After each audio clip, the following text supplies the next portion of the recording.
watching Sonny Garcia just kill it out on the ocean. I mean, pretty cool stuff. That was good times indeed. If you haven't had a chance to listen to that show, go to iTunes, download the podcast. If you want to hear that show, there's so much good stuff packed into that little 2-hour And if you've already special. subscribed to the podcast, you know because it was injected into your head the day after it came out. So, you know. Indeed. Now that we're broadcasting live on Facebook, I got to remind myself, hey, sit up. Don't be such a slouch. I know it's a radio show, but it took you a year to figure that out. Yeah, wow. I wish someone would have said something. Don't be afraid to say the tough stuff to your friends, people, because they need to hear it, or else you're not a solid Sit friend. up. Sit up. Stop looking like a goober. Thank you. Yes. So, but we're stoked to be back here in-house in the ice-cold Toyota Escondido studio here in the Valley of Sun, Escondido, California here. We got some awesome stuff going on. And first, let's hit some big announcements. Over the last week, we heard one of our riders officially announce Cooper Webb, part of the 2017 Factory Yamaha program, will be teamed up with Chad Reed. Super excited for Cooper to be on 450s. I'm super excited as a fan to see someone with Cooper's drive, determination, and just will to win, to walk onto 450s. As a fan, I look at him and I'm thinking, he's going there to win. I mean, he is not going to spend a rookie season. He's going to win because that's just him. That's how he's wired.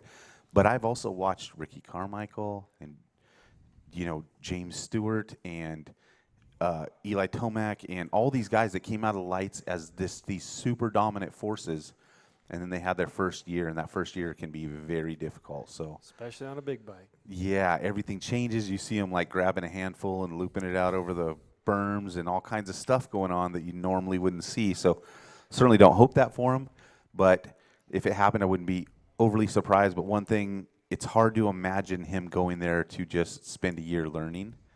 It's just hard, you just can't picture that. Not with Cooper. That's not in his blood, I don't think. And he might be the most determined guy that we've seen in a couple decades going into the big bike class. Like, we've seen super talented, super fast guys, but have we seen anybody with that level of determination? And now Yamaha super team, and I think you're going to see new blood revived in Chad Reed, and I'm calling it out. Chad Reed will win next year. I know you said James Stewart's going to get all 3 spots on the podium, but now what about with Cooper racing? Well, I don't know what's going to happen between James and Cooper, but I have a feeling that James is going to be looking at Cooper off in the distance. Will Cooper Webb win a 450 race in his first year? 100% Yes. he will. Yep. And the sport needs him right now. I concur. Desperately. Yep. They need a guy that'll get in there and just rough it up and call stuff out and kind of, need a little bit of attitude. And I think his personality feeds off of Chad in a perfect way, and I think you're going to see a gnarly team. First time I met Cooper Webb with Chad Reed at Chad Reed's house, I was working for Thor MX. And Cooper actually, we were racing pit bikes, and he broke his foot. His dad was so mad at him, but we were having fun. No fun. There will be no fun in your life, son. You are here to race because you are the heir apparent to this whole Supercross series. Right. What did you think? Did you think at the time that you were looking at a kid that was going to really make the jump into the lights and really be a champion the way he has been, and what we know of him now? You want my serious Absolutely. answer? Yeah, absolutely. Yeah. He was just a kid that had just that look, like he just, you kind of see it in their eyes when they got it and when they don't, And I mean, when you're an athlete from whatever sport you're at, I think you can kind of see that determination. And that kid was just like, that's all he wanted to do is ride his motorcycle and race people. And if he didn't win, he wasn't happy. So, yeah, I personally think that he was one of those guys that champions are made. They got it within them. Are they made? Are they born? They're born. That's what I want to say. The word I wanted to say is they're sometimes. That's what Snoop said. Some people might not agree, but I think they're just. It's in them. It's destiny. It's within them, and they're just sometimes it's Snoop hard to even make said that them. same thing this week. He's like, man, you can't hang with all the homies. I hung with so many trying to make them me. They're not me. Stars are born. They're not made. Yeah. I think Chad From Reed even from the words of the great Snoop, my friends. I look across our panel right now, and I see in their eyes championship tell, blood. Tell the folks who's on this panel. Let's just go because they need to know. Because we have an incredible panel with us here today, and so I want to introduce you to a couple guys. Directly on my left, if you're watching this on Facebook. If not, then that's just a mystery to you. But is the one and only Jamie Staff. So we are very excited to have you here. You are the coach for the U.S. Olympic BMX team. Is that correct? I am, yeah. Technically the director, but you know, director, coach, dad, whatever. I tell kids what to do. All right. And then next to him, a legend. Wait, I think you should. Jamie should embellish more on his background and what his. We're definitely going to come back to more of that. We'll do that later, Bob. I just want to get you guys live real quick. So, next to him, a super legend with a history bigger, badder, and bolder than pretty much anybody in the game, and that is Mr. Bob Harrow. Thanks for gracing our stage again. Thanks for inviting me. I appreciate that's it. like 2 times in 3 or 4 weeks. Like, man.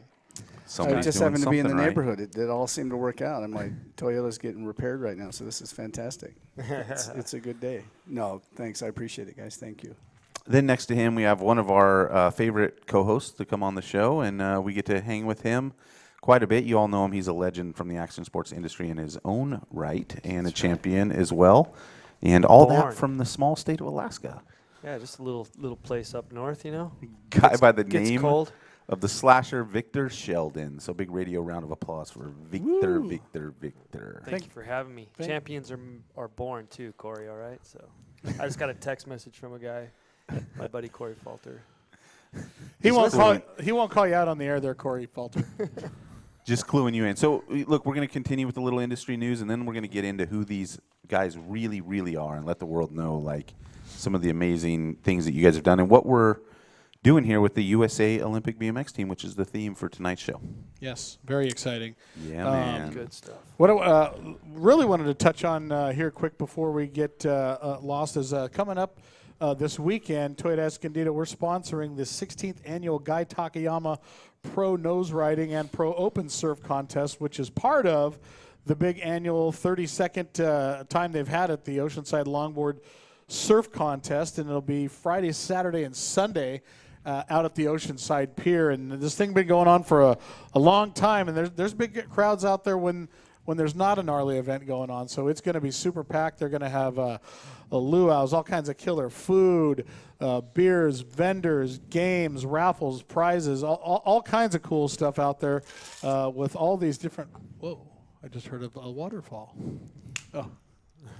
It's this bright spark. Rhino power. Sounded like rhino power. Rhino power. But we're really, really excited to be the first time we've been a part of this event, and really excited to be out there. And my office will be on the beach at Oceanside Pier Friday, Saturday, and Sunday. So I definitely encourage anyone to come out and check that out. I look forward to your bronzer version coming back next week. Can you get bronzer? I don't know. There's a couple of shades there. You can go darker. I used to be Brazilian for a while, but gave up on that. Also want to talk about we're having our Toyota Escondido Action Sports Full Moon Baja Adventure coming up in about a month and a half. Now, you know that the guy that writes this is a big-time Elvis fan. Big-time Elvis fan. And he's our guy, Jim Holtis, right here. And so on our little notes that we're reading off of, just so you just want the audience to know about how deep your Elvis fan is. Are you going to go to the blue? Yes. He instead of writing the Toyota Escondido Action Sports Full Moon Baja Adventure, he wrote Blue Moon, and that's because in his head he's... Well, the song Blue Moon's not an Elvis. Oh, see? I don't even know, but I assume now, it Blue was. Moon of Kentucky is an Elvis song. So there we go. It's a beer, too, right? Maybe that's what you were. I like maybe that's what you were thinking about when you wrote this. I like the way you drink. I mean, think. But this is going to be a really cool thing.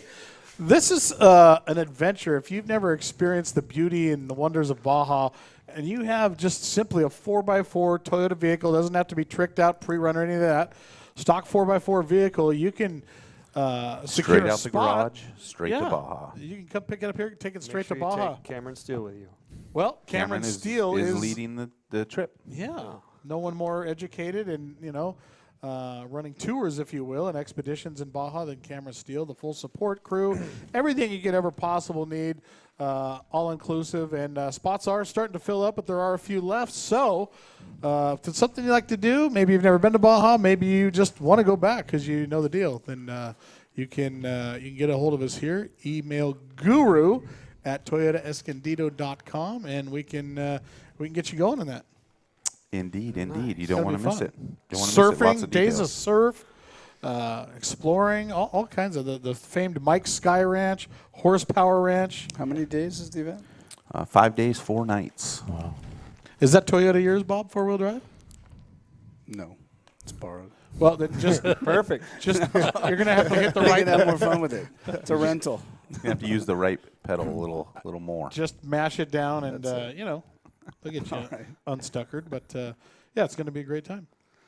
Yes. Have you been to Baja since you've been here? I have, yes, on vacation, and it was wonderful. We call it holiday, Jamie. Yeah, sorry, holiday? No. Where'd you go? Down the bottom, Baja. Cabo. Yeah, Nice. very nice. Beauty. Oh yeah. Beautiful. You were on holiday. I was on holiday, yeah. All right. Drinking Jamie boy is, which is interesting, is Brit. Interesting because you were the U.S. Olympic team director. We were actually at this discussion the other day. All the 3 staff going, none of them are U.S. They're all foreign. I don't know what that says. I don't know, but yeah, it's amazing. It's such a small world, and there's I guess a small family, big family, whatever.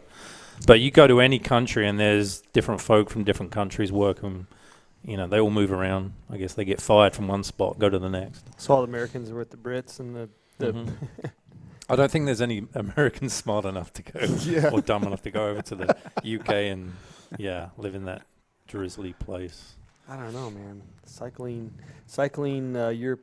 European cycling. Europe's own it. good. They own it. Yeah. I mean, just everywhere. I mean, They spend most of their days down in Europe. They're not circling around the UK much. Yeah, it's a little wet there, right? Yeah. But they're tough. They're tough. It Man. makes you thick skin, I guess. I lived there in 2012 for I worked on that opening ceremonies with Danny Boyle and that deal. Yeah, London's awesome. I never experienced rain like that before. Really wet rain. And all the time. It was insane. It was Really? unbelievable. Yeah, we had we'd have these rehearsals, and I had 240 cyclists I was working with, and we're working at the Olympic Stadium. And these people would come from miles and miles away, and they would maybe 3 or 4 hours on the train to get to the stadium and show up, and it would get rained out, and it would just pour. And we'd just all sit in the stands just watching the rain dump. It will rain for days. Yeah, it was ridiculous. I've never, I never, as a Southern California kid, man, I never experienced now that you know before. why I'm here. No, it was it was unbelievable. And I think the good thing was that all the people that were helping to put on the show were English, so they didn't really complain about it. It just was. But you complained, I bet. I tried not to because I had a lot of people looking at me. So that much, really? It was insane. Oh, yeah. it was insane. It could be unbelievably beautiful, like it is here in San Diego, and then it would just dump. So Winter time or all the time or? I mean, the summer can be nice. We've had a few hot summers, and the Olympics that year was absolutely beautiful. Yeah, it was. It was kind of crappy the first few days, but then it brightened up, and it was just gorgeous. It was perfect. But yeah, and London's not normally too bad. I lived in Manchester for 4 years.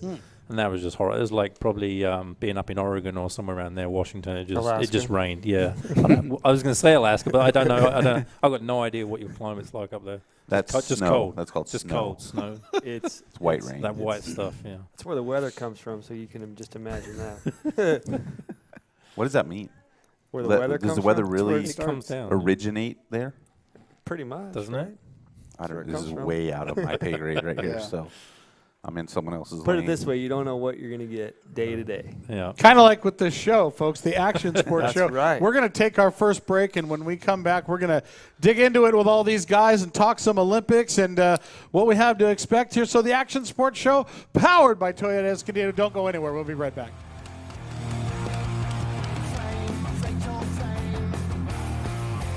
You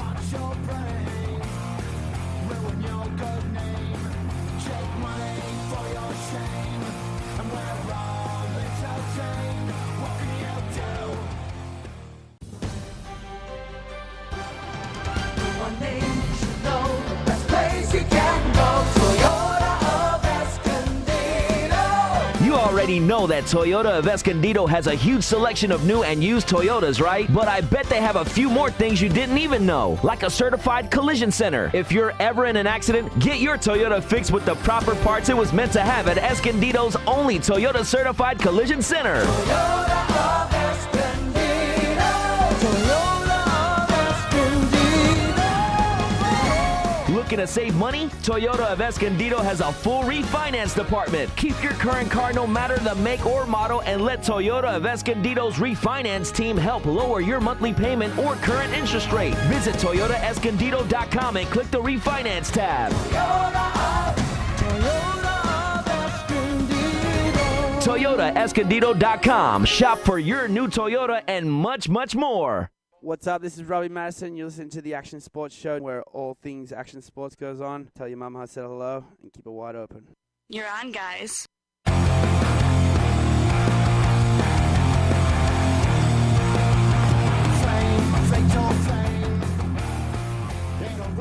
Folks, welcome to the Action Sports Show, powered by Toyota Escondido Action Sports. Hey, if you're just joining us, this is your one-stop shop each and every week of anything and everything.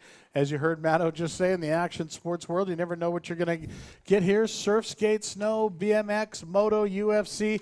We've got it all here, and we'd like to bring you up to date each and every week. If you're on the website, make sure that you follow the social media at TE Action Sports. That's at TE Action Sports.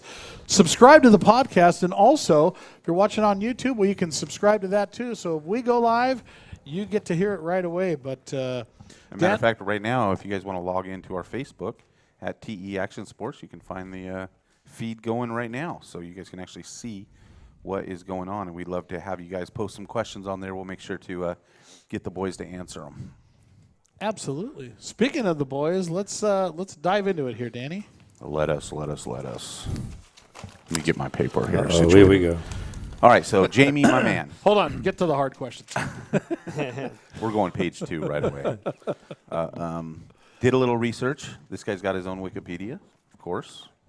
That's what happens with the Superstars guys. When you have world championships and gold medals yourself, they usually do. I don't know who they are, but they do it. Does it, right? I'd like to know who writes it because I've got no idea. He just Same here. Did you just see it one day? Yeah, I'd like to meet the person who wrote it. Because I'm like, hey, do you have a bio and a headshot? I just get the link to the Wikipedia. Just shut me down. I'm like, whoa, really? It's pretty baller. I wonder if you can write your own, because I would go write my I think own. you can just to edit it, have right? I think. And Just be the anonymous person. yeah. I mean, I would. Did I say that right? You did. I would probably elaborate a little bit on a couple key areas.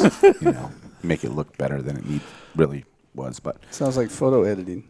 yeah, exactly. All right. There'd be some Photoshop on my copy. But tell me a little bit. So you come from. The quick background is you come from Britain. Yep. You came over here and with a dream to race BMX, meet legends like Bob Harrow, and you ended up going to the Olympics yourself and had quite a prestigious BMX career in your own right, and have now graduated to coaching and directing the U.S. team. And so you're obviously still very much involved. And so fill in the blanks. Yeah, I mean, I basically was a kid in England, grew up reading BMX Plus, the BMX magazines, and seeing this guy in them and a lot of my other heroes. And, it looked so cool, especially for an English perspective, the weather, awesome BMX tracks. So, yeah, I got into BMX when I was young, 9. Basically made my way to the top of the sport in Europe, European #1 a couple of years in a row. And logically, the next step was like, where do I go? And it was, well, let's try and go to America. So saved up some cash, working with my dad, flew over here, and actually was very fortunate. I got picked up by Haro Bikes. Bob wasn't there at the time, but he had already left. But I rode I was in Mexico. living the life. I rode for Haro Bikes for 7 years as a U.S. Racing over here in the U.S. And so let me unpack that part just real quick as we move down through your story here. When you showed up, did you show up and dominate, or did you show up and to a wake-up call? I dominate. Well, Burbank, I think, was my first race, and I think about halfway through the second day, my back went out, so like I couldn't even stand up straight. But our old, I'm trying to think of the guy's name now. Brad Lusky was there watching, and he saw me racing, and he was impressed. So I didn't actually finish on a high note the weekend, but good enough for him to call me down Get that his next attention. Monday, and he picked me up. He was a Haro team manager? Yeah, Gotcha. pretty much. Gotcha. So, but as far as comparatively to the U.S. competition, were you on point? Were you already better? Where were you? No, I was about, I'd say even, the US guys they used to have such an insane race schedule that they were never like super fresh. You're always pretty tired, and I came over pretty fresh. So, Gotcha. I mean, I did pretty well pretty quickly. Impressed, obviously, a number of people. And then the first couple of years here, I kind of went downhill a little bit. So, and then I around late 1998, 99, I kind of rebounded and came back up. But I held my own. Absolutely, there was some really, really good U.S. riders. But at that time, there was a few other European riders coming over as well. Dale Holmes was over here. Neil Wood, another British guy, came over, and he was a pro over here as well. And then, of course, we had this really good French guy, Christophe Levesque, who was dominating. So Christophe Levesque, he came in and he dominated the sport in Europe and came to the US probably about a year or two before me. So I knew I'd raced him, and he came over here. He was very successful, and I was like, I've got to get over there, and start winning some money. There's always that French guy that shows up. I know, they're everywhere. Ruins right? it for everybody. He did, for a lot of US guys anyway. But no, he actually took the sport to a whole new level. Yeah, so sure. It was good for the sport. Did he bring his unique French style with him? Yeah. Yeah. Very technical. They're very good on their bikes. Very, very skilled. But no, But not the French guy from Ricky Bobby type style. Or not Ricky Bobby. Talladega Nights, is that what it's called? No, yeah, well, no, it's very professional. So yeah, I came over here and had an amazing 7 years and as a BMXer, and kind of started getting beat up. You win some championships during the time? You battle for some? Yeah, I was up for number one. There was two sanctions at the time. There was the ABA and the NBL, and I was up for the ABA title in 2000 and lost it at the last race. Ended up third overall, which was kind of gutted. But then in 2001, I actually won the NBL title. So that was pretty cool. So I got one US title in my time here. So I was pretty happy with that. You had to know this question. This is out of left field maybe, but you had to know this question was going to come at some point. But do you remember where you were when you first saw the movie Rad? I can remember. I can't tell you where I was now. All right. Sorry. All right. But that was your era, right? Yeah. Oh, yeah. I mean, no, just watching these guys on TV, and that's, I was a little boy with a dream, and So you hadn't come over here yet. I can't. I don't know when that movie exactly came out, but I couldn't tell How many you. times you watch it? yeah, right. Have you tried to Have you attempted the dance scene? No. I don't think I've watched that movie in so many years. Bob will know when the movie come out. I knew you were going to ask me. I don't remember. You don't remember? But he's over there It was the trying to be 80s. quiet. Like, I'm don't just- drag I'm me into listening. this. Got a fuzzy I'm just, memory. I'm just, yeah. Damaged So noggin. you weren't That's it. you weren't featured in that movie in any way? No, I missed that one. Where was you? I don't know. Something Busy? happened. I didn't get invited, but No. that's okay. I'm not mad. I'm just. No, it's all good. I just You got over it? I've been working with some people to get still over going it. to counseling, but each day it gets a little bit better. And now that you brought it back, Sorry, Bob. yeah. Back in the Yeah. dumps. Little regression. Yeah. Jamie, didn't Should I you, carry you did on a or lot? what? You did a lot of. Didn't you do some other stuff in road though too? Didn't you? In where? Did you do anything in road cycling? Road bikes? No. In the UK, what you doing? Some other coaching or something like that? What was going on over there? You mean track? Jamie's staff, right? Track cycle? Yeah. Yeah. Track. Well, that was kind of leapfrogging a bit That was forward. it. Track cycle. Yeah. Sorry. The Is that a fixed gear then? Yes, fixed gear and the wooden See, track. I knew he was doing something else besides BMX. It wasn't just BMX. Well, Is I that was. the- I is Pretty that was. similar though. It's He- fixed he- gear, so. When you say wooden track, are you talking about like a velodrome type thing? Thank you. Dude, that is intense stuff. Yeah, it's a little bit different to BMX. BMX is cooler for sure, but BMX, I mean, on the track, like we would do efforts behind a motorbike, so you're going over speed, and you'll be literally fingers width away from the motorbike doing 55 mile an hour. That's Yeah. what I mean. And like, talk about adrenaline rush. Yeah. It was pretty cool. I would actually think someone with a a BMX background would actually do pretty well because the aggressiveness is probably higher than someone that purely comes through those channels to that sport. Absolutely. Like I jumped straight in, and unfortunately, there's an event called the Kieran, and you actually get paced with a motorbike, a Derny. You get up to speed. I think it's about 55k an hour, and the motorbike pulls off, and then you've basically got 6 guys going at it for 2.5 laps, and years and years ago in that sport, I mean, probably like 2 decades ago, there was a lot of elbows, a lot of head banging going on, which is the fun part, and I could do that, but at the World Cups, you're not allowed to touch, so it was, they kind of really tame it down, like even you lean on someone, you'll get disqualified, so it's still considered a sprint race then? Yeah, well, you have 3, as a sprinter, a short, stocky guy like me, we have 3 events. You have the team sprint, the match sprint, which is cat and mouse, one-on-one kind of one you've seen, and then the Kieran, as I just described.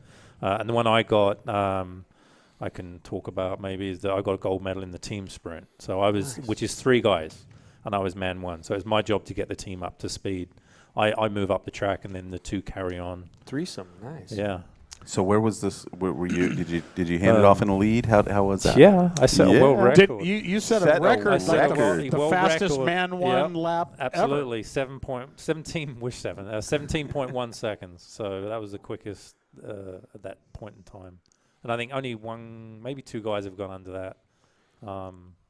So, in the last 8 years. So you have a gold medal, and I know we're bouncing around a little bit here, but and now you're the coach of this team getting ready to go to Rio to battle for a gold medal. Have you brought your gold medal in and I didn't even think given about a big speech?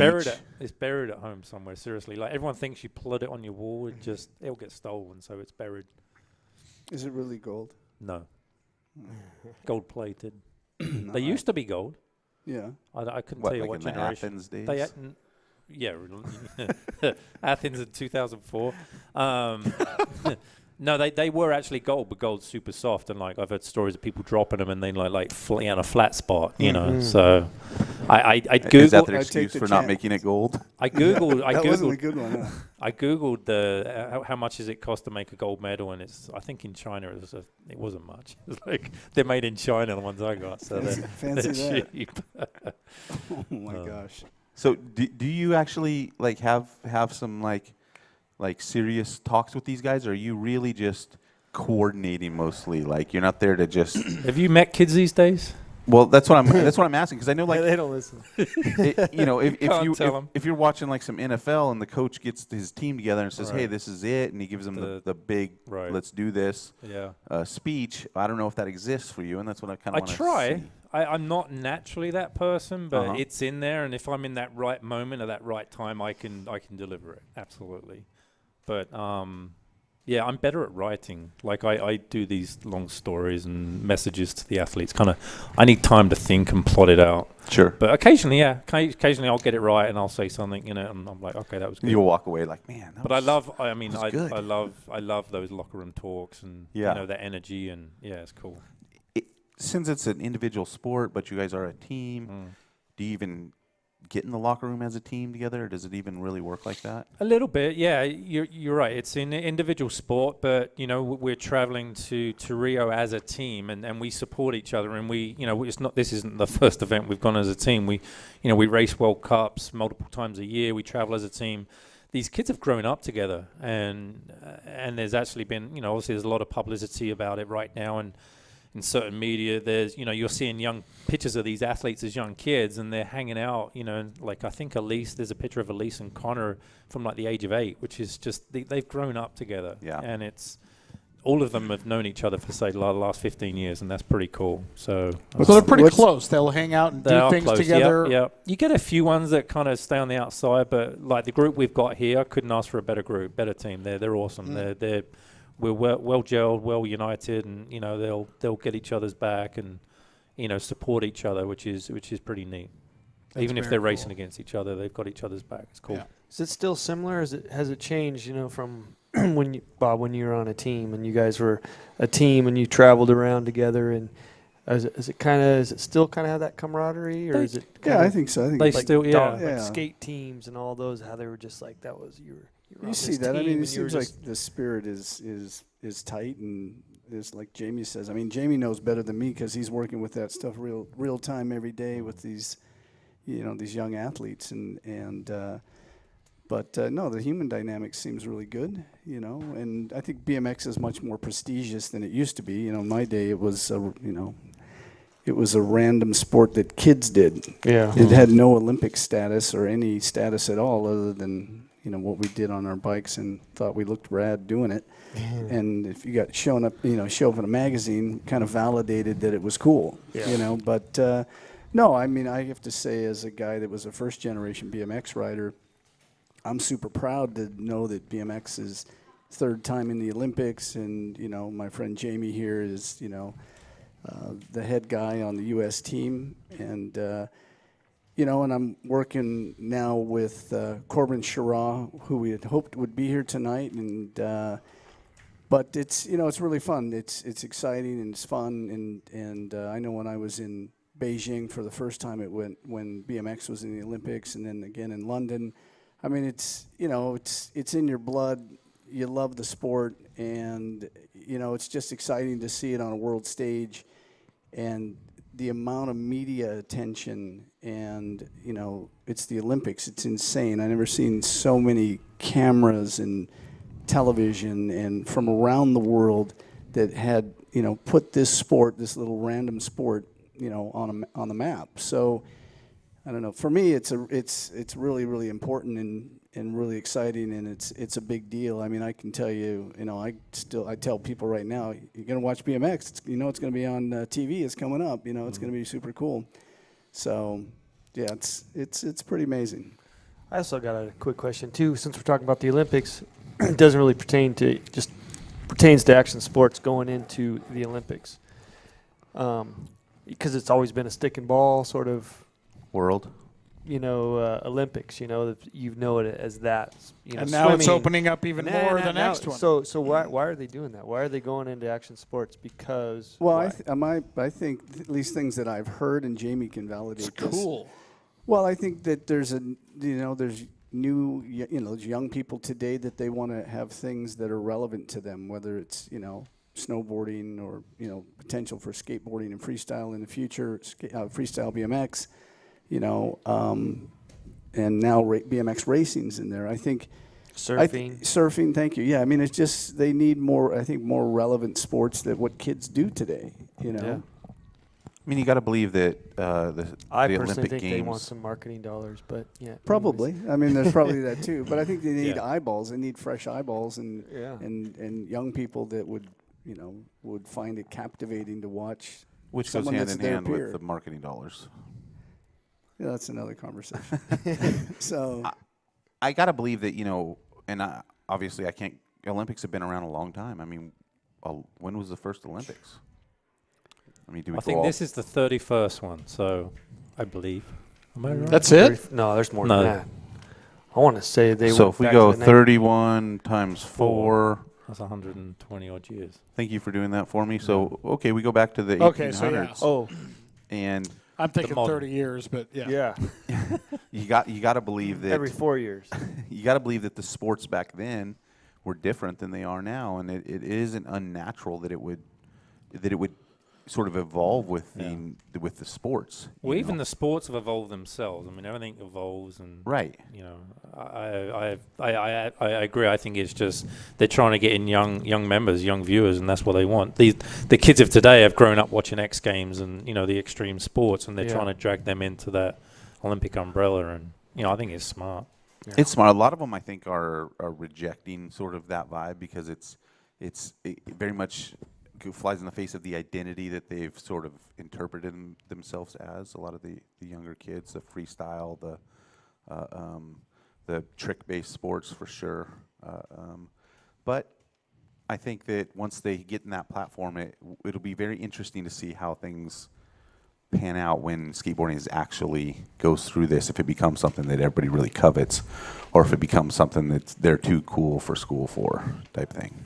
I would have to imagine that if an athlete, whether they're a BMXer or a skateboarder or a surfer, you get on the world stage of the Olympics and you get that much media attention and you have sponsors that participate with you in your success, that, they're going to take it serious. They're going to, want to participate and be a part of the Olympic experience. I think it's, I don't know, for me, I don't know, just again, this is one guy's opinion, but it just, in conversation, when you tell someone that the sport is in the Olympics, it changes the conversation than just a random sport of, I'm going to this local event and there's a bunch of ramps and some guys are going to hang out and you're going to win $500 or whatever the deal is. We're going to do a T-shirt cost. But you say, you say you're doing the Olympics. I mean, everybody knows what that platform is, and it commands a lot of respect.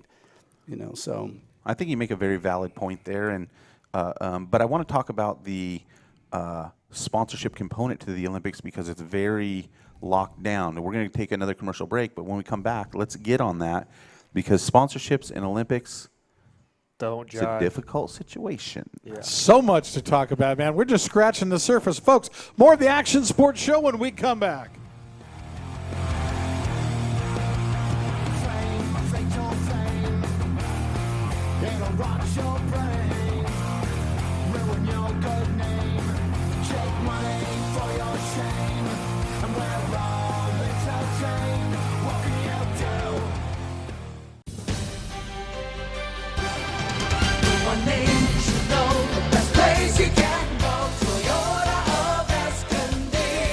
It's official. Once again, the truck pros at Toyota of Escondido sold more new Toyota trucks than any other Toyota dealer. That means more smart buyers like you trusted Toyota of Escondido's Truck Center to find them the right truck for work or play.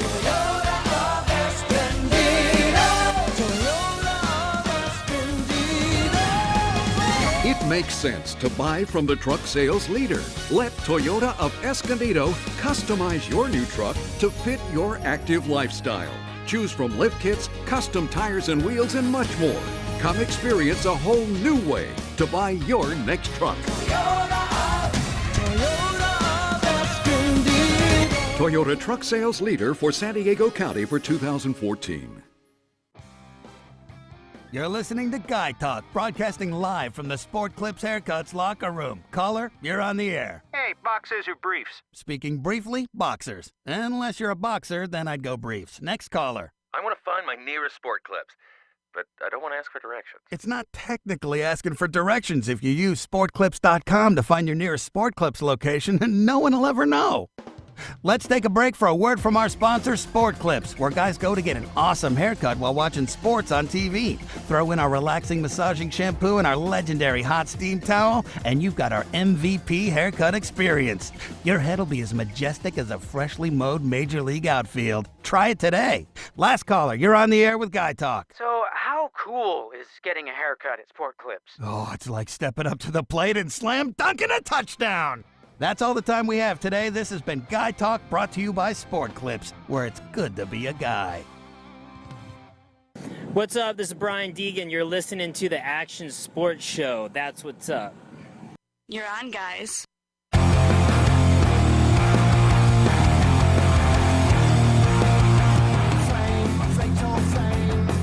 Welcome back to the Action Sports Show, powered by Toyota Escondido. Folks, we are live here, and hey, we're going to get right back to it. Dan, there's something you wanted to dig into. Right before I forget what it is, let's just go right back into it. Well, wow, I was hot there. Whoa. Hot. I'm Coming in hot. You're so hot you can melt all this stuff. Hot. Our boy Bob Haro here was talking to us a little bit about, why this is reasonable for action sports to go into and some of the values that come from it. And he brought up the point of sponsorship, and I think it's a question because in traditional sports, they probably blend a lot easier with the rules of Olympic sponsorship. But in action sports, we have to adapt significantly to play by the rules of Olympic sponsorship. And so I wanted to talk about that a little bit and what they are and how strict they are, and kind of just put the word out about what to expect. So when you see your favorite athlete out there and he's not running his Monster, Rockstar, or Red Bull helmet, and you don't understand why, there is a reason why. And so let's talk about that. What are the rules? What do you know the rules to be? There's a lot of them. There are a few. And don't quote me, but there's something like Rule 40 or whatever. So you get this whole pamphlet on what you're allowed and what's not allowed. And they're very strict. And every outfit, everything has to get submitted to the IOC to get approved before you even get on the plane. So for BMX sake, I mean, we're not allowed to put our I work for USA Cycling. We're not allowed to put our logo on the jersey. They get one small, so our clothing sponsor is Hot Shop out of California, and they get a small logo placement on the chest and then one small one on the pant. So, you're not getting that big Fox logo or whatever logo on your pant, thigh, leg. You get a tight. I don't even know the exact. Well, they specify like X by X centimeters how big it can be. Yeah. That's now, the imagery the logo can be within. Can any of these athletes have a personal deal with these companies, whether they're showing it or not, under their amateur status, or can they? I mean, yeah, you can have a personal deal, yeah, but endorsement deals or right, whatever. Right, yeah. But on track, you can't rock it. Right. We'll get into that too at some point, how that amateur status thing works, because I think it's evolved over the years, and it's not quite the it's not the same thing that we used to experience. Like his Phelps never turned pro. He's just this superstar with more medals than anyone ever. The guy's broke, but he's an amateur and he's scraping by. Yeah, not. No. So they really restrict it, and so the riders who have these personal deals, the brands know that they don't have any choice, so they're just happy to see the rider go. But I've always wanted the opportunity, and Bob's probably had the opportunity because he's a marketing genius that a lot of people tap for crazy stuff. But I've always thought it would be amazing to have a company that said, hey, we're going to do something guerrilla, and we're going to do it at the Olympics, and we're going to shock them, and we're going to have them on their heels, and our stuff's going to get out there before they can stop it. Because I always thought that would be a super fun challenge to come up with that project or that product. It can be done. Jamie, what happens to the athlete when they do something like that? You wouldn't be on the line. You wouldn't be on the line. Absolutely. Yeah. And I wouldn't take an athlete and risk them in that process. Outside but there are of certainly the athlete, other ways to Well, do it. here's an example. So I won't name any names, but I know a couple of athletes that are very carefully, like they've got their name on the helmet in the same lettering as, say, the same font. An energy drink sponsor. Right. And I know one guy, I think the last Olympics, he kind of got away with it. There's another athlete I know who's really trying to get away with it in Rio. Whether they do or not, I don't know. But that's one thing, because you see the type font or whatever, and you're like, immediately you know who the sponsor is. Sure. But it doesn't say it. And there are definitely things you can do. There was in my role as an agent, I worked with a freestyle motocross rider for a long time, and he won a gold medal. He won several gold medals, but he won this gold medal at the X Games, and he invented a trick. Well, we named the trick. In this case, the trick was called the Electric Doom, and his goggle sponsor was Electric. And it was like, hey, pay us a little extra money. We're going to name this trick the Electric Doom. There's going to be all this branding that goes with it. So there are so many ways you can kind of try to work the system and give the sponsor, a long life in their sport. I'm going to pay more attention tonight too, because watching Phelps get ready last night, he's got his headphones on, and I didn't even pay attention. Does it say Beats or anything on the headphones even? It might do. He might have been asked to cover it up. But I mean, there are some logos. So the bikes, they have the manufacturer's logo on the down tube. You're just not allowed to. It has to be as if it was sold on the shelf for like the last 6 months. Whatever that logo is, you can't do a special logo for the Olympics. But all the guys' bikes, they'll have Haro bikes. They'll have that logo down the tube. But they can't have it all over their uniform and their hat. So I mean, you see it. You do. The brakes. I mean, there is little logos on the brakes and on the rims. So there is some marketing allowed. Guys, last week I went down to the Olympic Training Center on Thursday and saw Jamie and the boys, and it was really cool. Obviously, the practicing and testing, kind of the final days that are going on right now before they leave for Rio. But it was interesting that you had a psychological meeting that the riders had to have, which I thought was really interesting because you see everybody train in the gym, you see everybody train on track with the clock and against each other and all this stuff, and then you forget about the head game that is sports and stuff like that. So I thought that was really interesting that was one of the things that you had the guys doing. They had to be in a meeting. At least Corbin had one. I don't know if it's a group deal or if it's a one-on-one deal. Yeah, generally, well, I mean, there is a psychologist that's down at the training center that all the riders get to work with if they want. Yeah. That's up to them. Generally it's one-on-one. Yeah. So that's interesting, but what he was referring to, what I was triggering was more of going with a psychological strategy and also to just be the biggest dog in the room, to sort of know that everybody's there and to work that intimidation to your benefit versus having your guys deal with it and having a strategy and a plan to The do head that. game, I mean, how huge is the head game in sports? I mean, Right. anything. You're on the line, you're on the gate, you're whatever. You're walking the pits and somebody's giving you the look or not giving you the look or whatever it is. I've always said that it's really easy to get physically strong. I mean, you go out, you train, you ride your bike, you have motivation, you can get physically strong really easily. A lot of guys do that, and there's a lot of guys that can't get mentally strong. So if they can take less basically physical strength and put it more to the shrink, they'd probably be a good racer. Mm-hmm. Yeah, I mean, there's a lot of guys that just you go down the line and they could practice like crazy, but they could never make it happen in a race. Is this something new, Jamie, or is this something that always has happened when you guys prep for this type of an event? I mean, I can't speak for certain individuals, but there's stuff I've brought up. And again, it's something that we did when, like, you game face, right? You just doesn't matter, and I try and tell them that because there's competitions where you're absolutely just exhausted, you're shot. I was like, you cannot walk around and look like you're tired. You just got to fake it. Just big your chest, get up there, put a big smile on your face, and because your competition will look at you like, oh my gosh, they're ready to go. I'm feeling like crap, and these guys are, and you can win before you even get on the start line. And so I think we've all done that. I've done it, and one of my good friends, Chris Hoy, a British cyclist. He's like Britain's Michael Phelps. He's won loads and loads of gold medals, and there was one time when he was doing that. He was in the Kieran, and they race every like 15, 20 minutes. And your legs are screaming, literally. Your legs are full of lactic acid. You're in a lot of pain, but you just got to put that smile on your face. And he won the race before he even got on the track. The guy looked at him and was like, I'm there's no way I'm beating this guy. Yeah. So, there's always head games. Absolutely. You have to remind them. The girls that we talked about before the show, the girls that were swimming against each other, the one girl from U.S. and was Sweden? Russia. Russia. Yeah. Which is, they keep that right next to Sweden, don't worry. Well, the Swedish girl won the gold medal. Props.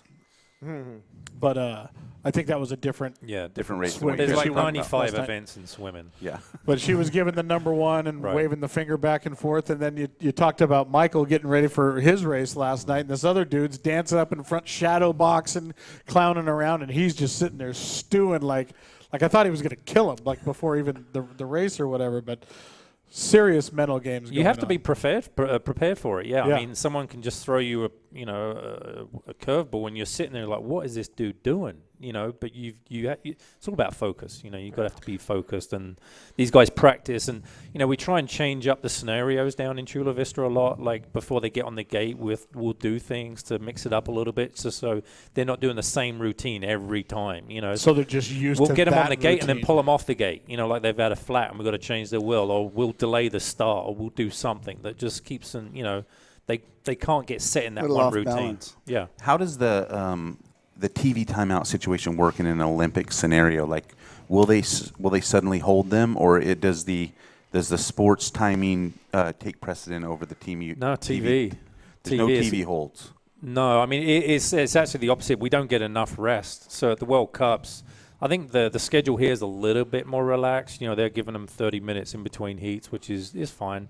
But I meant like you're on the start line, you think you're ready to go, Right. and then suddenly they throw hey, we're going to commercial. You got No, they don't do that. There's none of that. No. Okay. If you're going up there, you're going through the process. There's a time, roughly when you're getting on the gate and going. But I was getting to a World Cups, that's not enough time. They give us they sell a TV package for say an hour or 2 hours. They want to condense in as much racing as possible. You're going on the TV schedule, not the athletic schedule, which sucks. Jamie, I was thinking of another topic. When you look at where BMX came from, where I started, what you did, and what it is today, and again on the Olympic stage, and you look at all the various countries that are involved in BMX now. I mean, it's so international, and then the federations in these various countries that are behind this, that build these facilities. Like I think of the French team, the Holland, all the UK, whatnot.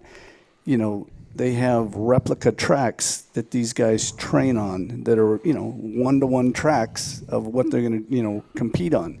So, and it's just amazing, the facilities, big money, the facilities they have. And again, for BMX, which is a big deal, but they're, I was blown away, again, when I went in 08 and 2012, but just seeing the caliber of riders, the professionalism, and all the, learning more about the backstory of all the things that they did to prepare for that 3-day event that you're going to do next week. It was just amazing, the amount of money that was spent. Crazy. And everything It's else. crazy. Yeah. Who's paying for that? Who's picking the bills? Every federation is different. Some federations is direct government support. The US, we don't get any government support, so we get funded from the USOC, which obviously they raise money through sponsorship. We get some money from them, and then USA Cycling has a very similar business model where they're generating revenue through membership and events, and so then some of those funds go to our budget too. But I mean, I guarantee you, my budget's probably one of the smallest out there. Which is frustrating at times, but we, the USOC is great. We get a lot of support. They were the ones who funded the development of the tracks down in Chula Vista. Yeah. So That's we $500,000 million track. Yeah, is it's it insane. Roughly? I mean, it's you think $500,000 it's BMX just dirt, track. right? Yeah. Yeah, you're like, how much? Wow. But if you haven't seen it, it is an amazing. It's a piece of art. Yeah, it is an amazing track, and when they call it a supercross track, I mean those jumps are supercross high. They're huge jumps for a BMX bike. Well, we should talk about that. I want to talk though real quick about the. I got a picture of the track here in Rio. Is it a tennis court? And it looks like it was made. There's so much green on the track. I don't know what that is. We heard they painted it green, and supposedly it's the same paint they put on tennis courts. But I mean, that's just AstroTurf there. But yeah, that's asphalt lips. Painted green. The turns are green. That's asphalt, but just painted green. And how's this red Rio dirt? That's just Have you guys prepped for that? That was the same surface we had when we were down there for the test event, but it looks completely different. Looks gnarly. Yeah, is that radical? It looks like what? A computer game. Yeah. Yeah, so It's longer too than it looks like a real supercross track. These guys are pedaling their bikes, not with a motor. And this is the big drop in right here. Yep, you're at 8 meters high. The riders go from 0 to about 35, 36 mile an hour in 2 seconds. That's just like when I ride. Yeah. So let's talk about what you talked about, though. How steep the jumps are and how this sort of super track has been developing. And is the Rio game one of those super track style BMX tracks where the jumps are bigger than what we've seen? Style, yeah, I mean, there was a bit of controversy. So we went out there for the test event, which was last October, and the guy who built the track got a little bit carried away and built some jumps, and the riders basically showed up and like, not doing it. And was that Tom? Yeah, and there's always that one rider. Yeah, and so all the riders, they banded together and were like, we're not riding. You got to chop some of these jumps down. It's like, I mean, I get it. It's the Olympic Games, but the Olympic Games shouldn't be the test ground for to elevate the sport. Right. You want to be racing the same stuff you're used to racing. So that's basically like about the 3rd, 4th edition for the track now, and they've tamed it down, and it's actually very similar to what we got down in Chula. The guy was actually calling me from Rio. He was getting me to measure some of the jumps on our track, so it's very close to what we train on every day. So our riders will be there, no problem. Well, I got this picture from a good friend of our show, a girl named Caroline Buchanan, who is on the Australian Olympic team, and she is she's a beautiful ambassador for the sport of BMX. I think she just carries herself really great. She's listening right now. She's posting on our social media saying, "Hey." She's listening. So shout out to you, Caroline, and we'll BMX be cheering, Bandit. We'll be cheering for you for sure, and look forward to you coming back. She is actually of the girls. She sent me a little note, and there was a. She said, "Don't call her a girl." I'm a woman. You dare call me a girl. She's one of the favorites. Yes, that she was one of the favorites for gold actually in the females division. So excited to hear that. Now, she listed some of her comp, and a girl named Mariana Pajan and Elisa Post from the USA also strong favorites as well. The women's podium really should be Caroline, Mariana Pion, and Elise Post. So it's kind of expected to be something. It like is, that. but I mean it's BMX and stuff happens. So Sure. but they are the best 3 in the world right now. Gotcha. So that's exciting for Caroline. We're excited to hear that. She trains down here. Yes, no, So I'm aware of that. yeah.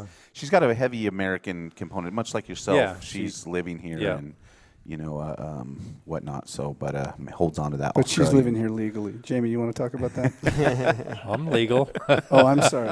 I guess I wasn't supposed to talk about that. Well, and we tried to talking about some of your athletes, and they're getting ready to go, and we get it. But hopefully, when we come back with some good news, we'd love to talk to them about the experience and still welcome them aboard. We're at the halfway mark now, folks. We're going to have to take us a quick little break. A lot more when we come back. The Action Sports Show. Lots more to come. Don't go anywhere.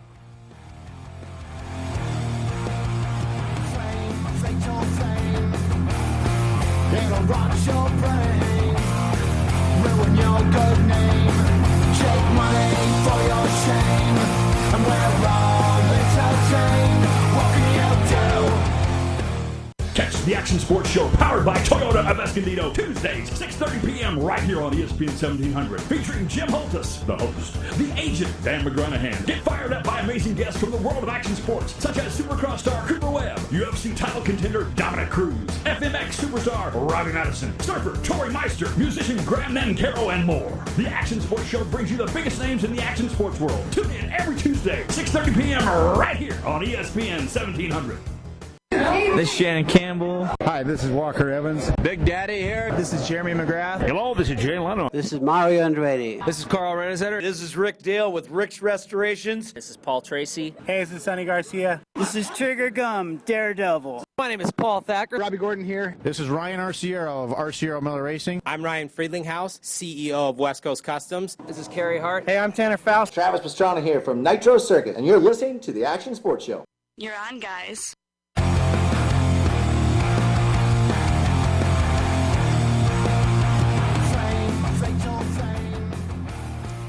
Hey guys and gals, welcome back to the Action Sports Show powered by Toyota Escondido Action Sports, your one-stop shop each and every week here in the action sports world. Hey, right before we get back to the action, we want to give it a shout-out to some great friends of ours at Group Y, Mark Sperling and the folks, 10 years this thing. Celebrating a decade of taking action sports groups and companies and brands and just putting them together to hang out and network. And our buddy Mark Sperling, great friend of the show. And that is an incredible accomplishment. So from the Action Sports Show, we just want to say congratulations, Mark Sperling. Congratulations, Group Y. Can't wait to see what the next 10 years look like. And we're very excited about what you have done and what we know you will continue to do. You know, it feels like we just gave like a birthday message on video, like live in front of the Oscars or something like that, which we kind of are, you know. So, Yeah. So, where were we? We were tearing apart the track, and you know, it's very interesting. These tracks are. When are we going to see these tracks basically made of asphalt? I mean, what's the difference? I'm sure there. There's a lot of controversy behind that. What about electric bike BMX racing? Now we're talking. That would be insane. That would be so fast. I think that the track pretty much is as hard as asphalt as concrete. I Right. mean, the way the tracks are constructed these days, they actually put like this special layer on it called soil tack, which hardens the track up. And it's you do not want to go down. It's just like getting road rash. It's just that. So, obviously it's just the expense of doing the asphalt costs a fortune to lay it in. But it doesn't probably need the level of maintenance that dirt does. You want to change it. That's the thing with the BMX track. You want it to evolve over time. I'm hoping I can get some budget for next year to change the track down there. Gotcha. That's how riders evolve and get better. You change stuff up. Motocross tracks, I'm sure, are changing every few months, whatever. Anaheim's cool, but if you race the same thing all 18 weeks, it would be less cool. Exactly. We need to take the Action Sports Show down to the track and broadcast from the track. That would be cool. That would be cool. Really cool. cool. Have an event going on or something like that, something cool. Yeah. Maybe a little party to celebrate all these gold medals that'll be coming back to the U.S. Then maybe we need to be there to host that one. No pressure. No pressure. Wins the parade. What about, Jamie, you want to talk about the machines, the bikes, how the bikes have evolved, and now with the tracks, the Supercross style tracks, bigger jumps, faster speeds. Yeah. I mean, the machines the bikes are different. I mean, I don't know the weight of the bikes back in your day, but I mean, I was riding about 22 pounds, which isn't super light, but I mean, I think we just weighed Elise Postspite the other day, and actually, I'm not going to tell you because Caroline's listening, but it's a lot lighter than that, so we're seeing a lot more carbon now. There's a few companies out there making carbon fiber frames. Everyone was kind of, didn't know how it would react to that kind of impact, but it's responded very well, and none of the bikes were having any issues. So we're seeing carbon fiber everywhere now. Forks. Wheelbase now seems like it's longer. Yeah, a little bit longer. Yeah, I mean, we've got, Nick Long, for instance, the guy's, he's not super tall, but he's got really long legs. So, sorry, no, I'll take that right. Long torso. And he's got a super long top tube. So do the swimmers, man. Yeah, I know, that's right? ridiculous. Like, look. Crazy looking. I think also, like, for most people, again, BMX bikes, if you just looked at them, you would think it's what your, kid brother has in the garage or something like that. But when you look at these bikes, I mean, the top tube is really, really low these days. The seats are slammed all the way down. And again, if you watch the riders going over the jumps in slow motion, you see they use every bit of that space to be tucked on the bike. The riding style has changed. Yeah. It's definitely different. No, it has. And, there's a lot of new techniques for getting over jumps. As you say, they're getting right down on the bike. Because basically the rider is the suspension, and they're hitting jumps just like a Supercross rider would, but they're having to deal with that impact with their body. So, the that's why everyone says why the bike's so small. They have to be that small to deal with those kind of those jumps. I mean, their butts are hitting the back tire, and just because I don't know any better, has there ever been talk through the years, or have they tried to add like small suspension? They've done it on the front. They've tried it, but it just I mean, back in the 80s, really the rigid. 90s. I mean, they lose power. Yeah, they lose power. Yeah.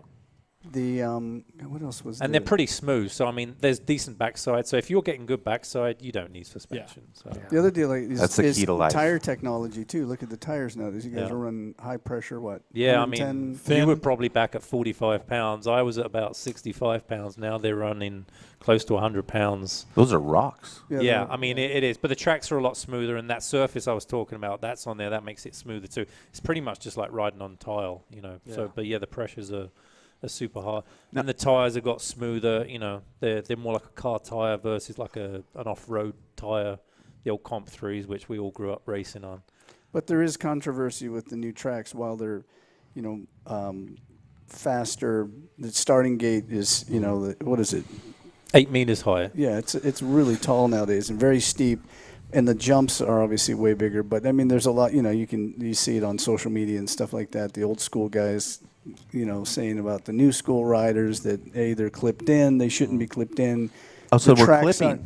The We're track, clipping in the BMX bikes, now. the tracks are, paved corners and then soil tacked down, so it's just, glass smooth and super fast, but big jumps too, all of this. So there's definitely, back in the day I did it was like this, and this is what you guys do now. It's not as cool. It's just different. I mean, when you watch it, in real time, you're like, it's really, really I impressive. was watching some old video of BMX the other week, and like you say, we were on flat pedals back in the day, and you'd see so much action, so many changes of the lead, in the turns, you got your foot out, and nowadays everyone's clipped in. It's changed the sport. It's changed the way people race.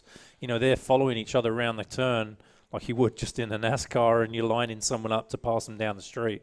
Where back in our day, it would have been straight in the inside, foot out, and you punt them. Yeah. You're actually setting them up for absolutely, 3 turns I've from been now. thrown over many turns, Rubbins racing. Yeah, so it's changed the sport, but I mean, things evolve. I whatever. I think it still puts on a good show, and the best athlete.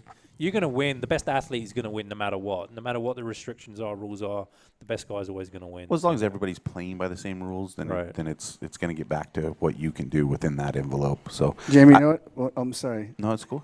I'd love to see. I'm a big fan of MotoGP. I wish BMX had like MotoGP kind of camera umbrella girls angles. like that. Well, that's a given.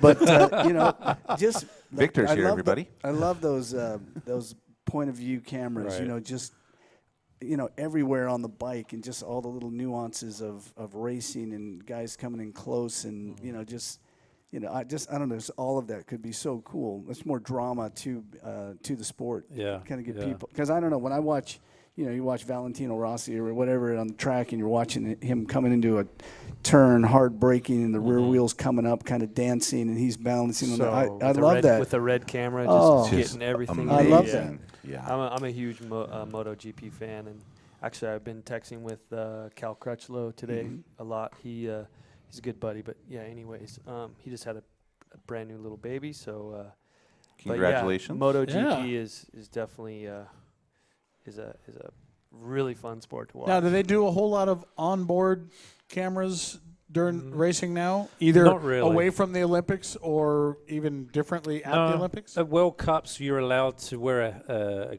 a camera on your visor. Yeah. Like they people were putting them on the helmets, but I think with Michael Schumacher, I think that was one of the issues, that there was a camera mount on his helmet. So just so they don't have any issues with the integrity of the helmet, there you put them on your visor. Some athletes have them, some don't. It's normally up, like if there's a TV, they'll pick a few riders to put on there. But no, I mean, that's a good idea. So at the Olympics, I don't know. Will there be, like, Probably I was wondering, not. will there be a live onboard camera? That on would be cool. somebody's- I don't think so. It hasn't maybe taken that jump as No. to where some of the other outside the box action Right. sports filming is. Well, it's interesting because with an Olympics, you could theoretically run a wire on the edge of the track and get so close. That's great. Yeah. And actually send that thing around the wire and film so up close without too much trouble. I mean, I'm sure it would take some engineering, but certainly well within their ability. You know, Are there drones at the if Olympics? backyard dudes can run wires through the mountains and catch these crazy mountain bike angles, sure these Olympic committee guys could do it. Drones? No, not allowed. No. I wouldn't want a drone up there. They have I cameras on did. cables? We did that back in. I did the X Games or whatever, Vans Triple Crown in Pennsylvania, whatever, 1999-ish. They spent a fortune on this event. It was a downhill BMX course, and they spent about $100,000 on just TV, and there was a cable going from top to bottom. We even had this little mole thing, they called it, in the turn, like as you were coming towards it, the camera dropped down. It's kind of hard to capture BMX and truly give it just get that element of speed, because you think it doesn't look quick, but it is quick, and it's so fast moving. There's so much going on. It is hard to capture sometimes on TV and make it look really good. Now, when you're training these athletes, I've heard a lot that there are things like, okay, hey, between this double and this double, you're getting 2 pumps. You need to figure out how to get 3. Right. Stuff like, is that like, you really break it down? We do a lot of absolutely. We do a lot of video capture. I mean, we have guys filming every single session. All that video goes up to a Dropbox folder, and the athlete reviews that with their coach after each session. And yeah, I mean, that's, it's minuscule gains. You've got to do whatever it takes just to get that little edge. And, we have timers on the track, which we capture the start. But no, we do a lot of video stuff. You break it down section by section? Yeah. I mean, they practice section by section all the time, so they're not doing full laps, rarely ever. Maybe in a fitness phase or whatnot, they'll do some full laps. But for the most part, that you break it down, you'll do one straight at a time, maybe 2 straights together, and what's the lap time for Rio? It'd be about 40 seconds. 40 seconds. So and it's a slight downhill, but 40 seconds. That's pretty far for BMX. One of the shortest tracks on our circuit is Manchester, and that's about 27, 28 seconds. Wow. So, and that's too short. When you mentioned training, what are these? This obviously there's just explosive training going on. They're not really worried about being able to ride for long periods, because if it's over that quick. But there is an element of endurance because you repeat efforts. Okay. So you're recovery and recovery is super important. And as I said, 15 minutes is a pretty small window to try and replenish those energy sources and be ready for the next event. So what's the biggest heart rate you've seen with some of these guys? You'll probably get it as you cross the finish line. Yeah. I mean, you're not reaching, maybe, whatever your max heart rate is, we don't really monitor the heart rate just because you're not, it's not like an endurance event. We like to try and capture watts, but actually having the apparatus to do it is hard. You know, like SRM. I don't know if you've heard of it. Yeah. So SRM is a German made power meter that goes on the crank, and you know it captures power. So basically, it is torque. You know, it's reading torque, and that they calculate that with leg speed and spit you out this number called power. You know, but on a bit of the sampling rate. So basically, how often it reads that is too slow. So every half a second. You know, we need it like hundreds of times a second to actually give us accurate data. So we don't really have the budget, to be honest, budget or manpower to deal with that kind of data. So it's out there, and there is teams using it. There's a few other products on the market as well, similar to that. But, you know, there's me and one other guy down there trying to capture, you know, film him, run the session, do this and that and the other. And, you know, that's one of our restraints. Are you using some of that at your events? No, individuals do for sure, but I never do. I don't even know what I don't have nothing on my bike. It's like What about like that Lit Pro thing that can go on your helmet that can give you we had them down some at good the center. info? Yeah, they came down and we did some sampling down there in Tula, and they showed me the results, and it was pretty cool. So we're working with them. Hopefully we're going to establish a relationship next year, and because you could break down sections really great. Oh with yeah, that data. it's pretty cool. So I don't know if you've seen it, but it's amazing. There's super high powered GPS basically that they stick on your helmet, and you know, and you can see exactly where an athlete is on the track. Oh, okay. Yeah, and like the G-forces, you know, and so they came down and they just took a high-res image of the track using a drone, and so you can literally watch the athlete going around the track as a dog. It's pretty cool. Lines and everything. Too, Yeah. So and there's data at any particular point of the track where you can say, well, what's your speed here? What's your, you know? Yeah, you need to pick it up here. You're going. Are you faster at the inside line, the middle? You can. Yeah. So they're big into motocross. I know that they go to the Supercross events and they work with all the top guys, and I have no doubt it's helping those riders. And yeah, they didn't know what they would capture on a BMX track, but it's actually just really clean data. So we'll hopefully work with those guys next year. I think the two biggest plays for that data is both in training, but also in the show itself. Right, exactly. I mean, it's so important for fans to have context and be able to buy into the battles and whatnot, and it gives you tangible data as a fan to go, oh wow, this person went, 17 miles an hour, and this person went 18 miles an hour. And our world is too tangible these days. Too tangible. And coincidentally enough, the one that was faster is the leader. So you can see how it works. If you win, you're the best. Yes, genius. No, it is. I actually proposed that to them too. Like we could get in touch with the guys that do film TV for BMX, and I think it'd be great just having that information on the screen. I agree. Big fan of anything that can bring more information, so we can expose the happenings that are going on in these sports. I think skateboarding, for instance, for a broader audience, for the young audience, they get it, but for a broader audience, when they see someone do a kickflip switch, they don't know that the board's backwards. They don't know that the guy's going backwards. And this machine, this type of data, could give you all that information and really simplify it for you. And I think that opens it up to a much broader audience, and I think same with BMX and same with surfing, and with surfing you can get so much information about paddling out, how much time you spent in the air, how long your air was. Are those datas in those sports at all yet? So they've already started. Yeah, there's a couple people doing it. But I don't know who it is. More and more. But I was watching the X Games of BMX Dirt, and they had some device on the bike which was showing, and it was then illustrated on the screen what the trick was. Do you remember? Do you see that? No, I didn't see. But I know there is technology out there, and for me, I think it reduces that learning curve. I mean, you just that video feedback, that data feedback, it just allows the athlete to be more efficient in their training, and therefore get better quicker. I mean, that's the way I see it. So I think it's good for the sport. Very good. Maybe very reduces the longevity of the elite athlete. That young kid's coming up pretty quick because he's got all that data.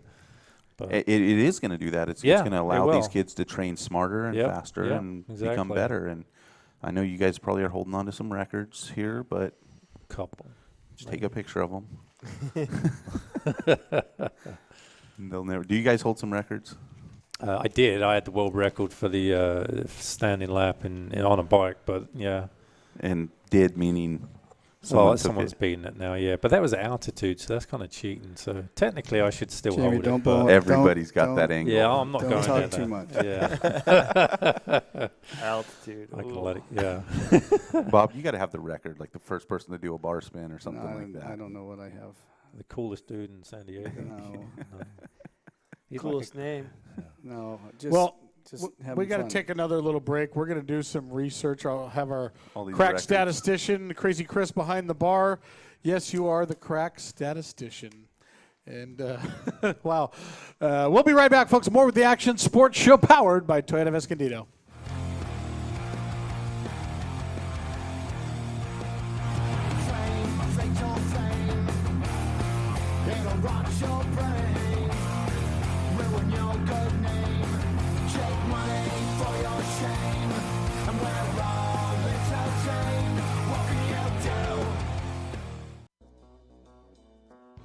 Hi folks, Jim here, and I want to talk to you about Slime Tire Sealant. Racers in all classes of motorcycles, ATV, bugs, cars, trucks are using Slime Tire Sealant to prevent flats, including pre-runners. Smart teams are even using slime inside their trailer tires too. I mean, how many tires do you have? Think about it. Do you have motorcycles, ATVs, cars, trucks, trailers, wheelbarrows, mowers, and bikes? How many flats have you had in the last year? Maybe the answer is none. Maybe you're due for one. How much time and money can flat tires cost you? How about just the peace of mind?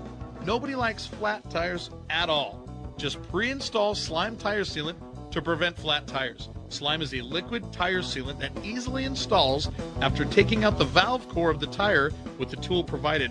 Once inside, slime seeks out and seals punctures instantly and repeatedly and is guaranteed for 2 years. Slime is non-toxic, non-combustible, water-soluble, and does not void tires' warranties, unlike that other stuff in the can. Go for Slime in the Gallon for all your off-road tires. If it isn't green, it isn't Slime. Put trust in your tires. Slime, there's no stopping you.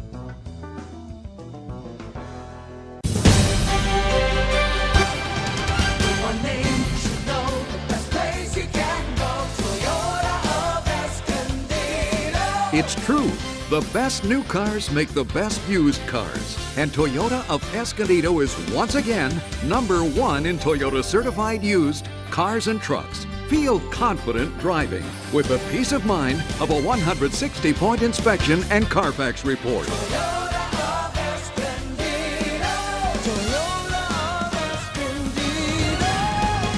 You also get a 12-month or 12,000-mile comprehensive warranty from certified purchase date, plus a 7-year or 100,000-mile limited powertrain warranty from original date of sale when new.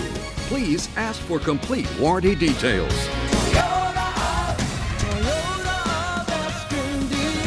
Toyota certified sales leader for San Diego County for 2014.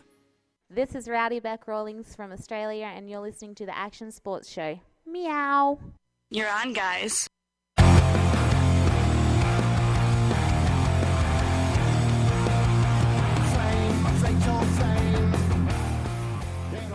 Folks, welcome back to the Action Sports Show, powered by Toyota Escondido Action Sports. That was our friend Rowdy Beck Rawlings, as you just heard from right there from the UFC, and she's getting ready here. Will be the next bout after UFC 202 on UFC Fight Night, where she goes up against Paige Van Zandt here in the next few weeks. So that's going to be a pretty exciting deal. She's going to put the smack down. Yeah, Meow down. That's how we do it. You know. Meow. Yeah. So we wanted to talk about some of the athletes that are on the team. So Yeah. tell me who's on the team. So we got Nick Long, who's actually out of San Diego. All right. East Local County. boy. Yep. Get it. We got Connor Fields, he's from Vegas. And we got Corbin Sherrar from Arizona. We have Elise Post. She now resides here in San Diego. And Brooke Crane from, she's just outside of Fresno. Total of 5 on the team. 5 athletes. We get 3 guys and 2 girls. So some countries don't get that. So it's based on your world ranking as how many athletes you can take, and we have full quota. So now, how does that work? Is there like an alternate or a backup if one Yep. gets injured last minute and someone else will fill the spot? Yeah, we've got one of each. So that they travel too. They go over there. Oh, and they do? Yep, they get to practice, and that's us. We've allowed that. There's some federations that are not even sending a backup, but we've allowed that. Just so we're always fielding a top. Otherwise, they would perform short an athlete. Yeah, I mean, so Makes sense. we don't want that. So no, we've got some athletes. Jeff Upshaw, he's from Ohio. He'll be our reserve, and then Felicia Stansel, she's from Chicago, I believe, and she's our reserve female. So all right. Yep, we all go out next Thursday. Well, yeah.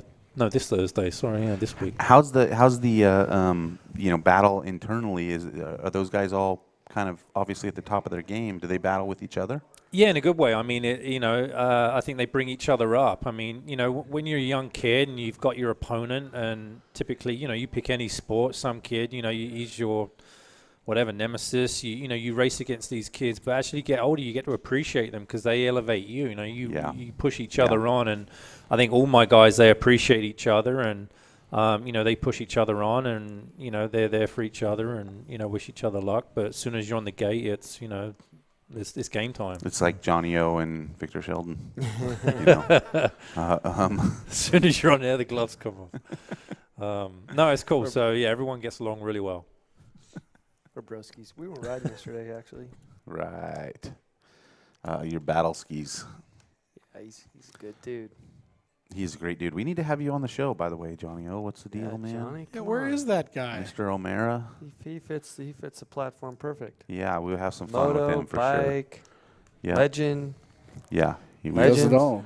He would be lucky to have him share a stage with us here. So, anyways, though, what's your? Do you get to make a prediction, or is that let's no? not I'm not do going. that. I'm going to predict otherwise I'll probably lose my job. That we get some medals. Okay. No, I mean we had a good outing in Beijing. I say I wasn't there at the time, but USA BMX, they got 3 medals in Beijing. Okay. And we were kind in of bronze, silver, I think gold? it was 1 silver and 2 bronze, I believe. Okay. And but at that time, who won the gold? That's where the medals come from, don't they? Yeah, From Beijing. Maris Stromberg from Latvia. He won the guys. That's right. Interesting. Okay. And who French girl won in Beijing. But at that moment in time, the US was one of the only places to have a track, so that had the Supercross track, and so we absolutely had the advantage. And then, so come around 2012, or by then, nearly at least all the top nations had a track, and so that advantage had gone, and they'd basically caught up. So unfortunately, we didn't get any medals in 2012. So bit of a disappointment. I did actually pick Connor Fields to win in London, but he. Let's just say he didn't get the best of starts. He ended up 7th or 8th in that final. And then the women didn't. Actually, Brooke, I think, got 7th or 8th as well. So we did okay. I mean, they made the main, but no medals. But this time round, so all the athletes have been there before. Yeah. Corbin was actually the reserve last time, but this time he's actually earned his place on the team. Awesome. Nice. He won the trials down in Chula a couple of months ago. And... I think they're all capable of winning a medal. So we're in good stead this time. Who's the country bringing the biggest challenge, you think? Australia. I mean, Sam Willoughby from Australia. He. It's such an Australian last name. Willoughby. Not Wallaby. Yeah, and no, I'm he's just actually he's actually getting married to Elise Post. So they're an item. They're a couple. So you're saying some of the racers out there, Australians and Americans, really? Yeah, you get a lot of it. Nice So. Barry, you mentioned Barry, Caroline Barry Buchanan. Caroline. Barry. So cross-pollination, they get breeds better athletes. So I mean it happens, right? Sure, I mean you're saying this. Pollination. Yeah. What do you mean? I don't know by where that came from. I have no idea. It just popped in my Bob, mind. I just came out with a new T-shirt design. I'm going to talk to you about after the show. All right. Pass by you. That's great. But We're anyway, going into the birds and the bees of BMX racing. Yeah. Unbelievable. Yeah, we'll stop the Is there a standout of the team that's kind of like I want to say of the athletes, a team captain or leader that someone's been there long enough and just kind of demanding or commanding everyone's respect and they kind of follow? Or they're all pretty much. I mean, Nick Long's the oldest one on the team. Nick's a character, especially when he's had a couple of beverages. But no, Nick's he's a nice guy, a really nice guy. We've really gelled this last season. A lot of respect for Nick, so I'd probably pick him just because he's the oldest. But, I mean, all the others are so close in age. I think someone voluntarily picked Elise the other day to be the team captain. I don't know what for, but, you know, we don't need a team captain. I'm the boss. Right. Tell them. All right. I like that. Yeah. Do as you're told. I've got kids. I know how to deal with them. So how is it for you when all this work, all your life's accomplishment is rewarded by playing the American national anthem? I love America, man. Excellent answer. Excellent answer. I'm very proud to be here and you know, be around.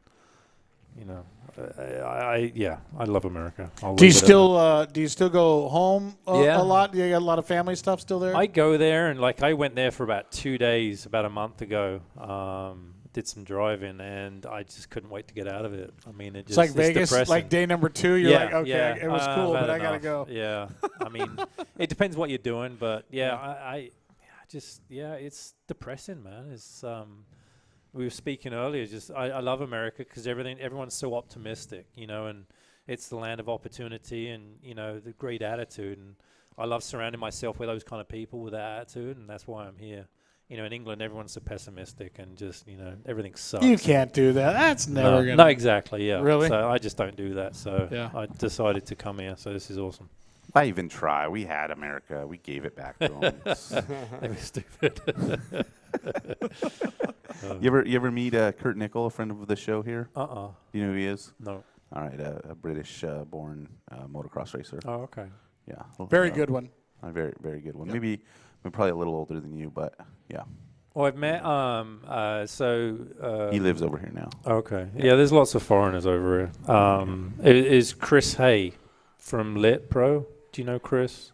Yeah, but only through email. Right. So, yeah, Chris, well, he's Scottish. And so I met him because he came down for Lit Pro the other week. And gotcha. He gets confused with the famous English, or Scottish, I should say, Olympian Chris Hoy. So, easy name to remember. But, yeah, and he's a good motocross rider. Used to be. So now he coaches, I guess. Okay, gotcha. Yeah, so just so you know. Gotcha. Chatting to him on email, you got a bit of background. And now Kurt's bringing people from home and other countries over here and showing them moto tours. Right. Really cool deal he's got going. Yeah, maybe you could run a little BMX vacations. Yeah, get us in touch. Oh, yeah. I don't know. I'm just saying. Guys, I have a question. We're actually going to when you think about the Olympics, and earlier we were talking, I think it was off mic, about action sports in the Olympics. I mean, what do you think about that? I mean, do you think, you know, it needs more? They have enough? And I think there was some mixed views. What do you think the future holds with, you know, again, you know, I think about my upbringing in Southern California, which was always a hotbed for action sports. I mean, you grew up and you rode BMX and you surfed and you skated and you had a dirt bike and you had a watercraft. I mean, you did it all, and then you got into snowboarding and you do it all. It was just a constant. Array of activities that you did. And I always followed the Olympics. I was always enthralled by it, and it was, more of the, decathlon type of stuff, But you still watch it even though you weren't really participating. Field guy. I just thought it was the really, wow, that's the big show. Yeah. That's the best of the best in representing your country. And it sounded like there was some mixed reviews, like even the surf world and all that stuff.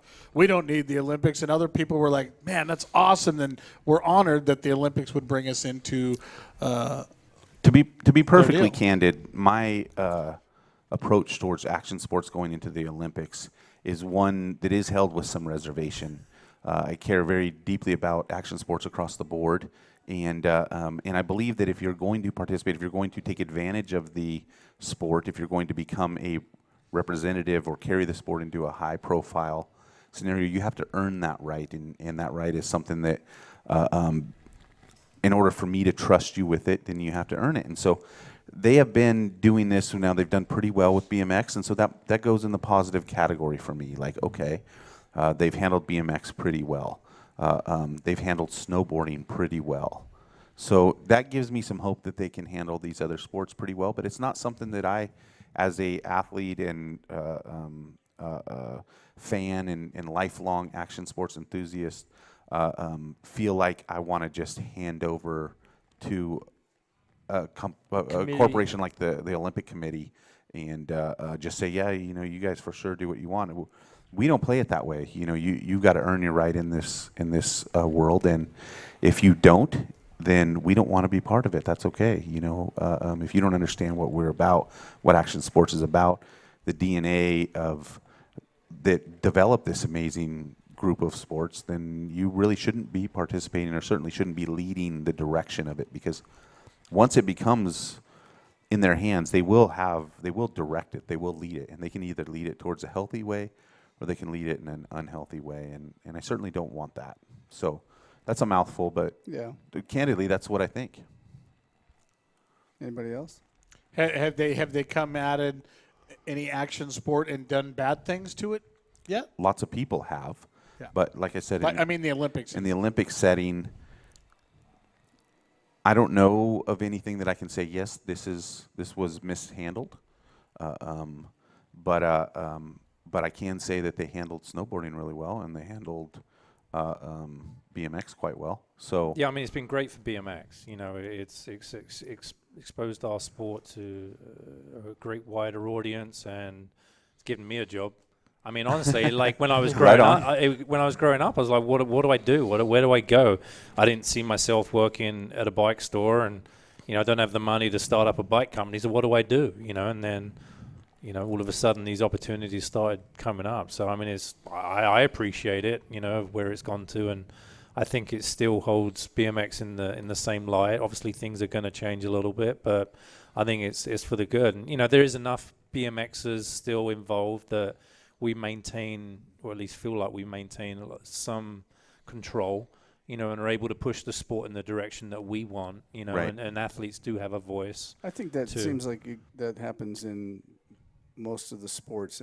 I'm sure with snowboarding and or BMX, they hire legit people that are from the sport to keep it true. Yeah, keep it legit and stuff. Well, I mean, Victor learned from that. Victor's a big mountain bike guy. I mean, what is your take on mountain biking in the sport? Yeah, I mean, as an Olympic sport, have they treated it properly and done it correctly? And I really don't know, to be honest with you. I mean, how long has it even been in the sport?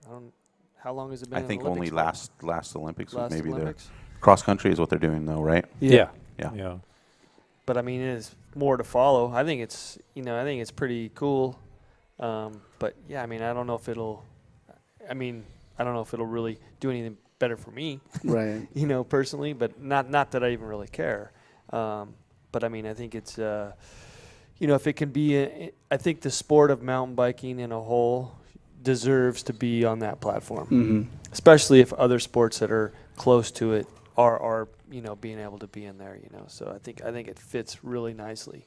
Freestyle motocross, maybe I think that's. I don't think there's anything motor driven. I think there's a hard line there. Yeah.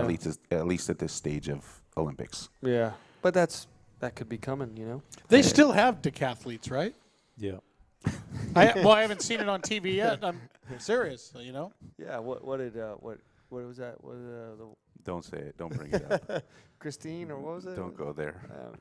I'm blown. Whatever his or her name is. I know where you're going. He was the last one, or she was the last one, or whatever. I will say something though. So when I go to the village, or even sometimes, I guess even down in Chula Vista, the traditional Olympic sports, I don't think that I speak for BMX that we get as much respect as what I feel we deserve. So as an athlete, I know they're doing, they're training just as hard. The BMX is an extremely tough sport, physically, mentally, technically, you name it. It's got all the components. And you just look at the traditional sports, athletics, running, javelin, discus. You know all the traditional ones, and you just feel like a bit of a stepchild, and I don't think true BMX That should is come in truly. time, though. Hopefully, Time will hopefully turn that around.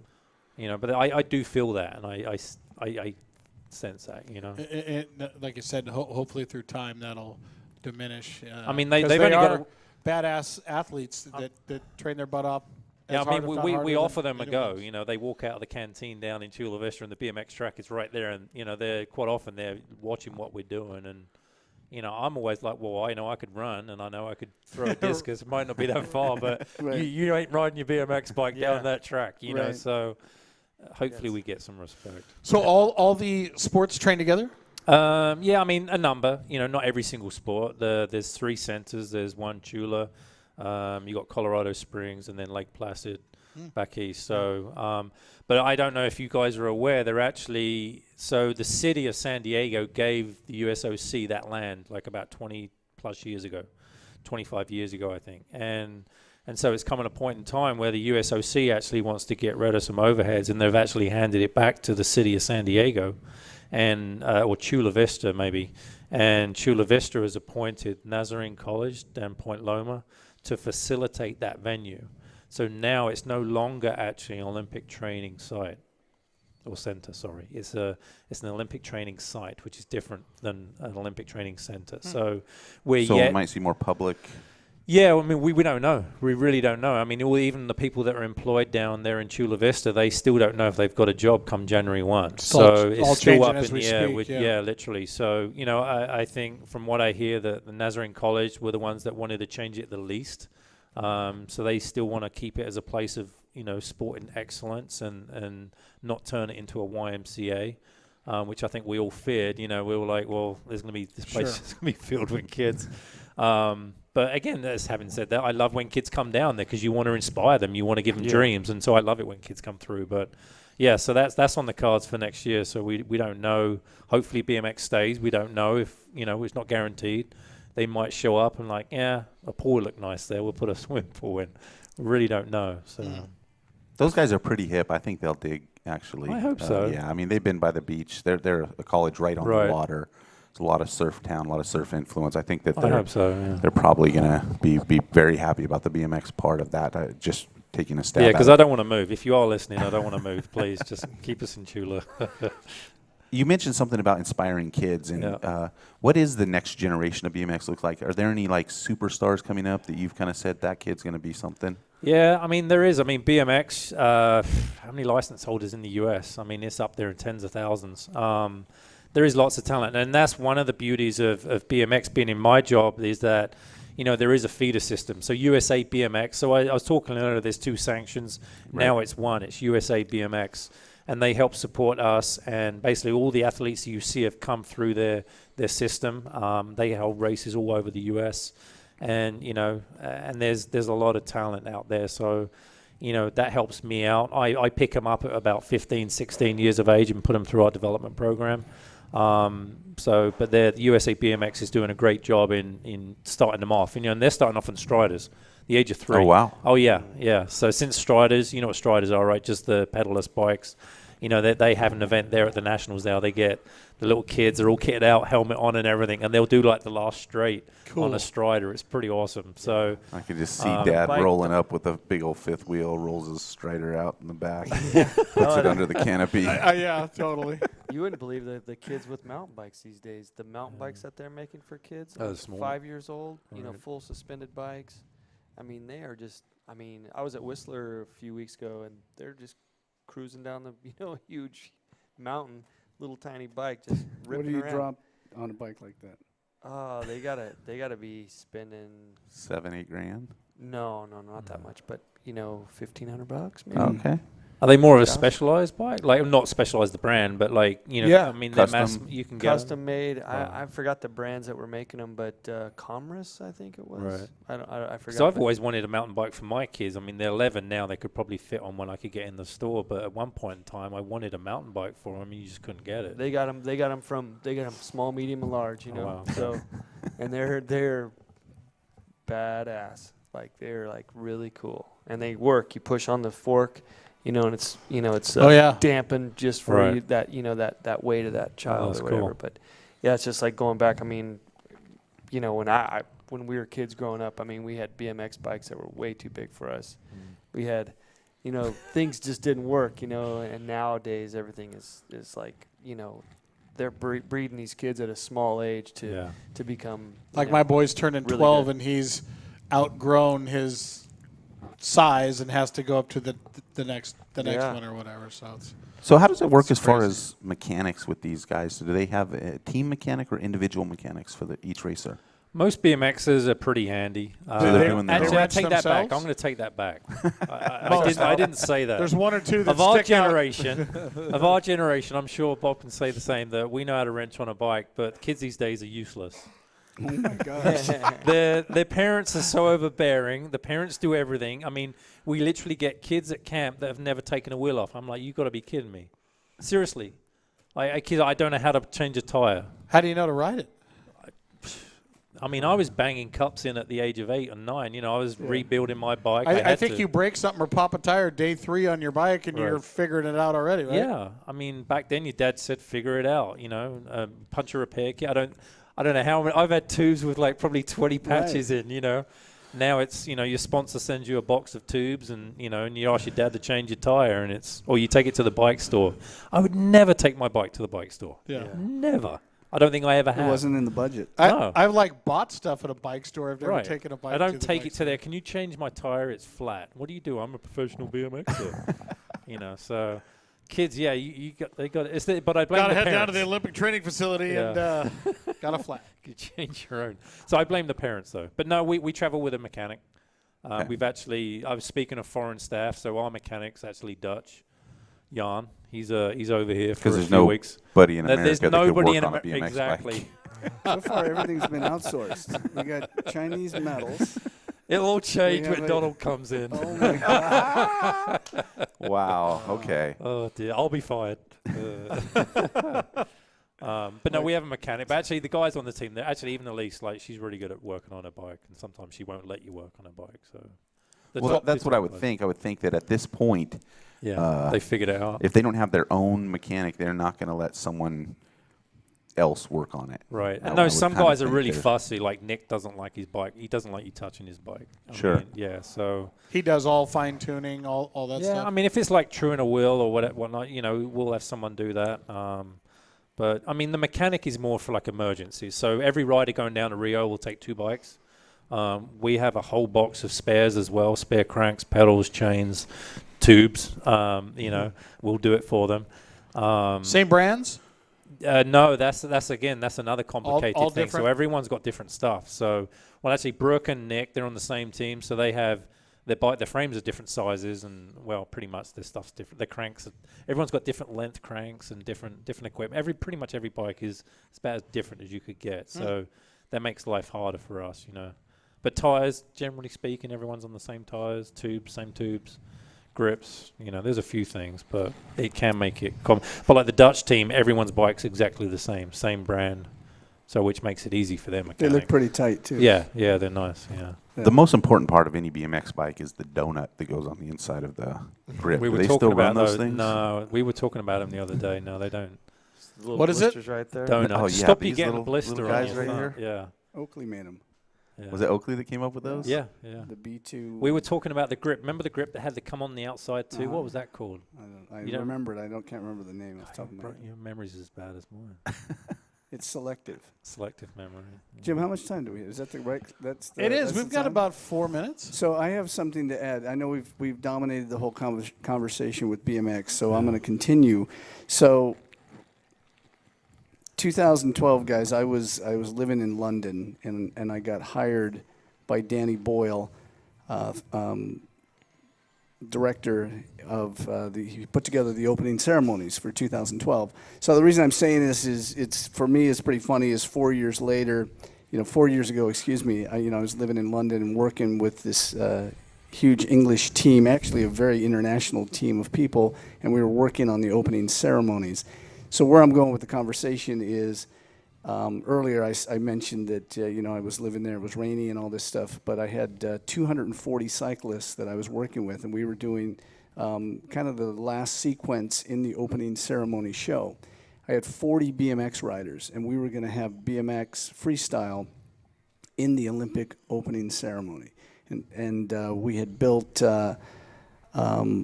16 ramps. There was quarter pipes and box jumps and everything. They were all on wheels, and they came out, and they were all part of the show.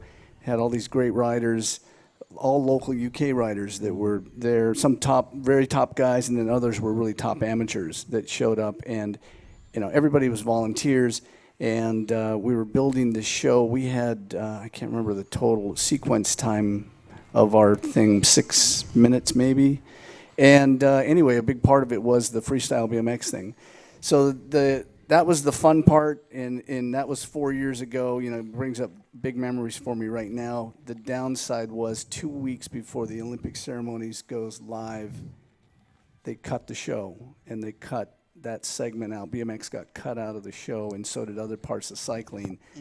And it's such a big bummer because everybody was super fired up that BMX was going to be seen globally. Freestyle BMX was going to be seen globally, with ramps and the whole stadium. I mean, I've got some shots on my Facebook site. You can see, I've got shots from when we were doing the lighting tests and getting everything ready, for the show. And then 2 weeks out, it got cut, and it got cut for some transportation issues of getting people out of the stadium in a timely fashion. So anyway, that was a big bummer for all these kids that worked really hard. And everybody was. They had trikes in the opening ceremonies this year. I didn't see that part, but that makes sense. They were all riding with trikes and big things of flowers coming out. I don't know. It was weird. I watched most of it, opening ceremonies. Yeah, it's always cool. I liked it. Yeah. At least all the stuff I saw. But I was drinking margaritas too. I didn't know it was opening ceremonies. I thought I was going to watch some sports, and it's the opening ceremonies, and didn't get to see that night. But I'll be watching when I get home tonight. And guys, thank you all so much for coming out here. It's been amazing listening to that, and best of luck to you guys down there. Go kill it. And so we race on the 17th, 18th, and 19th of August. So look for BMX 17th, 18th, 19th. Now, didn't get this question, so I'll ask you now quick. What's the policy on the athletes or the teams posting social media during the events? Can they do that? It's up to them. I know a couple of them have deleted all their social media apps so far because sometimes they get negative shit, and you don't need that when you're training. You're getting ready for one of the biggest races of your life. So you can try. If they don't respond, they're not being rude. They've just switched off for the week we're out there. But is there any social that they can follow you or your team? So USA Cycling BMX on Twitter. I'll probably be putting stuff on my Facebook, Jamie Staff Facebook. Again, but I'll be kind of busy. But USA Cycling has their website and all the social media links as well, so there'll be regular updates. And then I know USA BMX also has a Twitter feed, and they'll be doing updates too. So sweet. The dates again?